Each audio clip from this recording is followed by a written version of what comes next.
السلام علیکم. آپ لوگوں کو خوش آمدید کہتی ہوں ناول ورلڈ میں. آج میں آپ لوگوں کو سنانے والی ہوں ایک بہت ہی خوبصورت ناول. سرخ فلک تنویر کا یہ ناول ہے، بہت ہی خوبصورت ہے. چلیں پھر سنتے ہیں. یہ تمہارے دادا کی آخری خواہش تھی. دادی کے کمرے کی کھڑکی کھلی تھی اور اس کے پار شام پگھل کر رات میں ڈھل رہی تھی. کمرے میں دوائیوں اور گولیوں کی ایک چپتی سی خوشبو چکراتی پھر رہی تھی. یوں لگ رہا تھا کہ جیسے ابھی تک دادا اپنی چترالی شال کو کندھوں پر جمائے دادی کے ساتھ بیٹھے ہوں. ان کی پرسوش نظریں جیسے ابھی تک سب دیکھ رہی ہوں. دادی نے یہ کہا اور پھر سفید لیس والے دوپٹے کے پلو کو منہ پر رکھ کر رو پڑی. تایا فوراً اپنی نشست سے اٹھے اور ان کو گلے لگایا. لیکن خالہ، دستور کی بیوی حبیبہ ہلکی سی مدہوش ہو کر بولی، بچوں سے پوچھ لیتے پہلے. تایا بولے، کیا پوچھنا بچوں سے، دیکھے بھالے ہیں سب. دادی کی جگہ تایا ہی نے بول دیا. ان کا لہجہ صاف اس فیصلے کے اقرار میں تھا. میرے باپ کی آخری خواہش کی لاج نہیں رکھو گے تم دستور؟ دادی نے منہ سے پلو ہٹا کر دستور سے پوچھا، جو کہ صوفے پر ایسے گمسم سے بیٹھے تھے جیسے ان کو خبر ہی نہیں تھی کہ اس کمرے میں کیا ہو رہا ہے. مجھے کوئی اعتراض نہیں ہے اماں. آپ کو قبول ہے تو یہ رشتہ مجھے بھی قبول ہے. آپ کی رضا میں میری رضا. یہ کہہ کر انہوں نے پھر سے پرسوچ نظریں نیچے قالین پر جمائی. اپنے شوہر کو اپنی ماں کی رضا میں راضی دیکھتے حبیبہ بھی خاموش ہو گئی، لیکن ان کا دل اندیشوں میں گھر گیا. دادا کا 40واں ختم ہوا تھا اور ان کی یہ خواہش تھی کہ مرید کے دونوں بیٹے سبتگین اور حمزہ کے رشتے دستور کی بیٹیوں امایا اور شفق سے ہوں. حبیبہ کو ذاتی طور پر اس رشتے سے کوئی اختلاف نہ تھا، بس وہ امایا کی ضدی اور ہر دھرم فطرت کی وجہ سے فکر مند تھی، اور ان کی فکر مندی دو چند ہوئی جب دوپہر کو کالج سے لوٹتے انہوں نے امایا اور شفق کو بٹھا نرمی سے پوری بات بتا دی کہ تمہارے باپ نے یہ رشتے طے کر دیے ہیں. شفق ابھی 8ویں جماعت کی طالبہ تھی، خاموش رہی. البتہ اس کا دودھیا چہرہ سنتے ہی گلابی سا پڑ گیا. کیا مطلب ہے رشتے طے کر دیے؟ امایا جو کہ بریانی پر چھکی تھی، چمچہ پلیٹ میں پٹک کر فوراً اٹھی. آرام سے بولو، اندر خالہ دادی نماز پڑھ رہی ہیں. حبیبہ نے اس کو ٹوکا، لیکن اس کی وارننگ اگلے ہی لمحے ہوا میں تحلیل ہوئی. دادی جریب ٹیکتے ہوئے باہر نکل رہی تھی اور امایا ان کو دیکھ کر ہی بولی تھی، مجھے نہیں کرنی سبتگین سے شادی. صاف دو ٹوک اٹل لہجہ، بنا میری مرضی جانے مجھ سے پوچھے بغیر میرا رشتہ طے کر دیا ہوں. دادی جو اپنے تخت کی جانب بڑھ رہی تھی رکی اور پوچھا، کیا ہے تمہاری مرضی؟ حبیبہ امائمہ کو کوہنی سے پکڑ کر چپ کر جاؤ کہتے اندر لے جانا چاہ رہی تھی، لیکن امایا یہ ان کا ہاتھ کوہنی سے ہٹایا. اپنی مرضی سے شادی کروں گی دادی، شہزادہ ہو یا پھر کسی مزار پر بیٹھا جوگی، کیا کروں، لیکن کروں گی اپنی مرضی سے شادی. یہ کہہ کر وہ اپنی پلیٹ اٹھا کر اندر جانے لگی. اس کا انداز و لہجہ اتنا ہی شانت تھا کہ دادی کو تو مانو آگ ہی لگ گئی. جب بھی وہ طنز کرتی یا کسی کا جواب دیتی تو اتنے شانت لہجے میں بولتی کہ سامنے والا جل کر بھسم ہو جاتا. دادی تخت پر بیٹھ کر غصے سے تھر تھر کانپنے لگی. ان کی آواز لرز رہی تھی، اس لڑکی کے تو دیدوں کا پانی ہی سوکھ گیا ہے بھائی. اپنے لیے خصم ڈھونڈے گی اب یہ؟ میرے دادا کی خواہش کا کوئی احترام نہیں ہے. دادی وہ زمانے گئے جب بستر مرگ پر لیٹے بزرگ اپنے بچوں کے نکاح پڑھوا کر اپنی نیند سو جایا کرتے تھے. مجھے ویسے بھی نہیں پسند یہ کہ دوسروں کی زندگی حرام کر کر خود سو جائیں. میرا صاف انکار ہے امی. وہی پرسکون اور آگ لگانے والا لہجہ، اگلے اتوار نکاح ہے تمہارا، میں بھی دیکھتی ہوں کیسے یہ منہ پھٹ لڑکی انکار کرے گی. دادی سخت اور اٹل لہجے میں بولی. حبیبہ مدہوش نظروں سے امایا کو دیکھنے لگی. 3 بار قبول ہے کہتے ہیں نا نکاح میں، مجھے 6 بار انکار ہے کہوں گی. وہ دادی کو مزید غصہ دلا کر اور امی کو مزید پریشان کر کر اندر چلی گئی. اس کے پیچھے ابھی تک خاموش بیٹھی شفق بھی چل دی. کیا برائی ہے سبتگین میں؟ امی اس کے پیچھے کمرے میں آ گئی اور بے بسی سے بھرے لہجے سے غصے میں پوچھنے لگی. جب وہ بولی تو امی اور شفق کا چہرہ حیرت زدہ ہو گیا. نام دیکھو اس کا، نام ہی پسند نہیں ہے مجھے، سپتگین، 16ویں صدی کا نام ہے۔ سپہر کو یونیورسٹی سے آنے کے بعد 1 گھنٹہ کالولہ لے کر اب وہ شام کی نماز کے لیے اٹھا تھا۔ باہر لاؤنج میں سے پھپھو کی آواز آ رہی تھی۔ دادا کے 40ویں کی سپہر ہی وہ اپنے گھر چلی گئی تھی اور آج پھر سے آ گئی تھیں۔ جب انہوں نے اس ہنگامی رشتوں کے بابت سنا، حیران و پریشان ہو گئی۔ ایسی بھی کیا افتاد آن پڑی ہے رانا؟ غصے بھرے ناراضگی سے کہتے ہوئے آخر میں وہ رو پڑی۔ ابھی تو ابا کی قبر کی مٹی بھی نہیں سوکھی ہوئی ہوگی اور یہاں شہنائیاں بجنے لگی ہیں۔ انہیں غصہ اس بات کا نہیں تھا کہ ان کے باپ کے 40واں پر ہی بچوں کی بات پکی ہو گئی، بلکہ ان کا سارا غم تو اپنی بیٹی کے سپتگین سے رشتہ نہ ہونے کا تھا، اپنا میکا چھوٹنے پر تھا۔ تانی ان کی بات کی گہرائی میں کب تک پہنچ چکی تھی؟ انہیں خود بھی اس رشتے پر اعتراض تھا۔ باہر سے آوازیں اب مدھم ہونے لگی۔ اب وہ لیپ ٹاپ پرانی البمز، فیملی البمز کھولے بیٹھا تھا، لیکن دراصل اس البم کا ٹائٹل تو فیملی البم نہیں، امایا دستور البم ہونا چاہیے تھا، کیونکہ تقریباً ہر تصویر اس کی تھی اور ہر تصویر سے یادوں کی سرگوشیاں آ رہی تھیں۔ ایک تو اتنا بڑا اور مشکل نام، سپتگین۔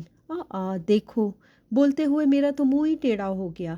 ایک تصویر میں امایا منہ کو دائیں طرف سکیڑ کر یہ کہہ رہی تھی اور کسی نے اس کی تصویر کھینچی تھی۔ منہ بنائے امایا کو وہ منہ پر ہاتھ رکھے ہنستے ہوئے دیکھ رہا تھا۔ اس کی آنکھوں میں کیمرے کے فلیش کی چمک تھی یا پھر امایا کو دیکھتے ہوئے روشنیاں امڑ رہی تھی۔ سوال مشکل تھا لیکن جواب آسان۔ وہ امایا کا ہی رنگ تھا۔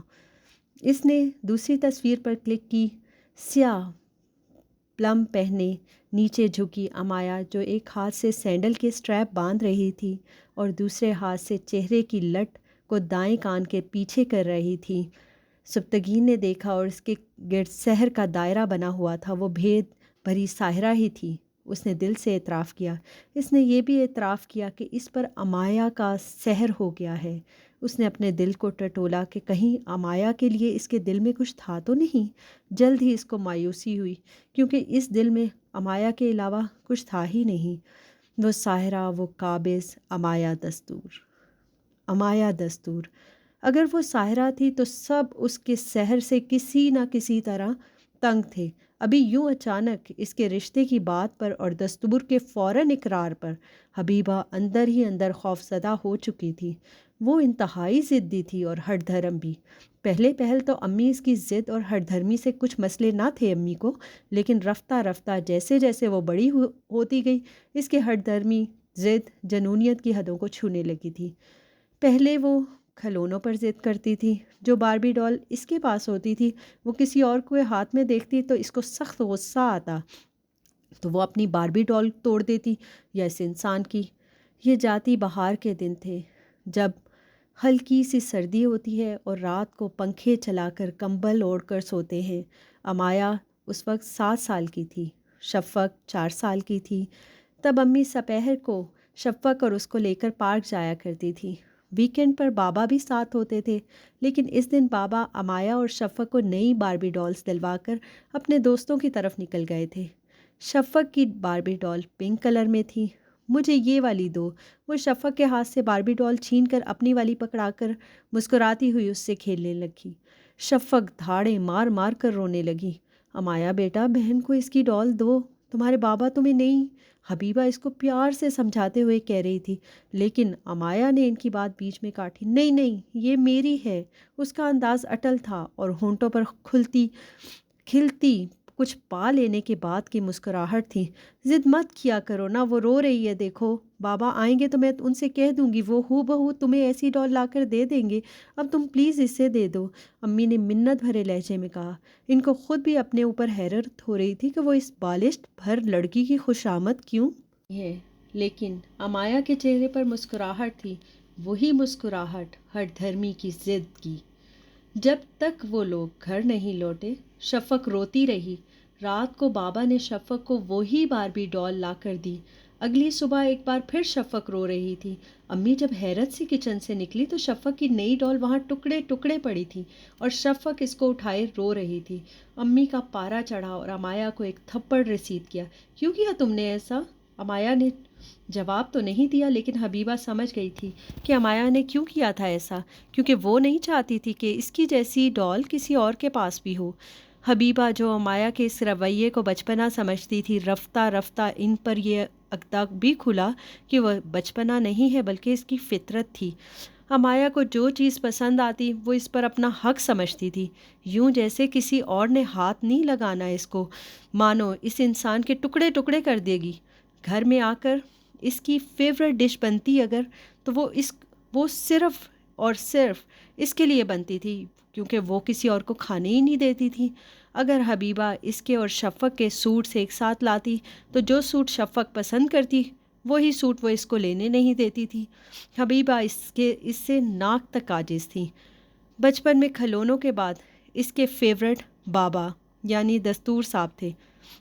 آفس سے تھکے ہارے آتے تو امایا ان سے پاس سے نہیں ہٹتی تھی، ان سے باتیں کرتی، ان کے ساتھ ٹی وی دیکھتی، باہر جاتی، گیمز کھیلتی۔ شفق اور اس کے بیچ ایک عجیب سی دوری تھی، شاید شفق اس سے ڈرتی تھی۔ ایک دن جب وہ اسکول سے لوٹی تو دستور صاحب شفق کو آئس کریم کھلانے گئے تھے۔ امایا نے 4 دن بات نہیں کی اور بھوک ہڑتال بھی کی، نتیجتاً وہ بیمار پڑ گئی اور دستور صاحب ایک عجیب سے گلٹ کا شکار ہو گئے۔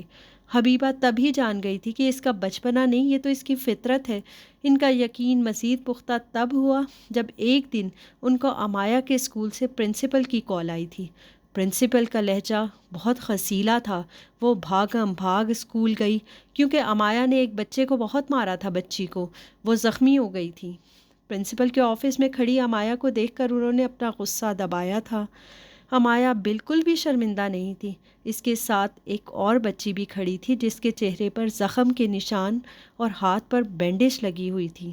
ساتھ میں اس کی ماں بھی بیٹھی تھی جن کے چہرے پر غصہ اور نظریں تنزیہ تھی۔ آپ کی بیٹی نے، سیما قریب کھڑی بچی کی طرف اشارہ کیا، لڑائی کی اور اس کو بہت پیٹا ہے۔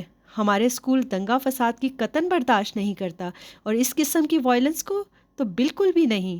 وہ کینٹین کی خالہ نے دیکھ لیا، ورنہ پتہ نہیں اور کتنا تشدد کرتی اس پر۔ پرنسپل کا لہجہ انتہائی سخت تھا۔ کیوں مارا ہے میری بیٹی کو؟ پوچھے اپنی بیٹی سے۔ وہ خاتون مڑ کر اب حبیبہ سے سختی سے پوچھ رہی تھی۔ دیکھیں بہن، میں آپ سے معافی مانگتی ہوں، اس کے بعد ایسا نہیں ہوگا، حبیبہ نے بڑی لجاجت سے کہا۔ بالکل، اس کے بعد ایسا ہوگا بھی نہیں، کیونکہ ایسا میں کرنے نہیں دوں گی۔ مسز خورشید، آپ اس لڑکی کو ابھی کے ابھی اسکول سے باہر نکال دیں، اس بچی کی امی نے غصے سے کہا۔ پھر تقریباً 1 گھنٹے کی طویل بات چیت کے بعد امایا کی سوری قبول کروائی گئی اور اس کو ایکسپیل ہونے سے بچایا، ورنہ پرنسپل کسی بھی صورت اس کو اپنے اسکول میں رکھنے کے لیے رضامند نہیں تھی۔